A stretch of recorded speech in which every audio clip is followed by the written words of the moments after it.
आवाज आपकी, खबर हमारी। आप देख रहे हैं न्यूज 24 उल्लासनगर। कल्याण पूर्व के भंगार के गोदाम में लगी भीषण आग। गोदाम में बड़ी मात्रा में प्लास्टिक की बोतलें होने के कारण आग ने कर लिया रौद्र रूप धारण। कल्याण भिवंडी उल्लासनगर अंबरनाथ इलाके से 7 से 8 दमकल गाड़ियां मौके पर पहुंची। आग पर काबू पाने के लिए अग्निशमन कर्मी युद्ध स्तर पर कर रहे हैं काम। ब्रिगेडला प्रथम कॉल आला अंदाजे रात्री 2च्या सुमारास। भंगार गोडाऊनला आग लागलेली आहे। चारही बाजूने आग पसरलेली आहे। आगीचे गांभीर्य लक्षात घेऊन सर्व फायर ब्रिगेडच्या एकूण 9 गाड्या मागवलेल्या आहेत। मदतीसाठी उल्हासनगरची एक गाडी बोलवलेली आहे।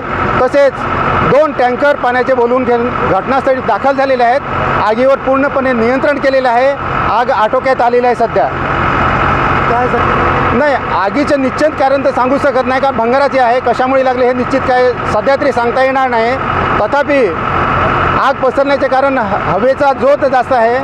हवा पसरली, त्याच्या अनुषंगाने ती आग पसरत गेली। किती गोडाऊन जळून खाक झाले? गोडाऊनची निश्चित संख्या सांगता येणार, कारण की अवढेवे गोडाऊन आहेत।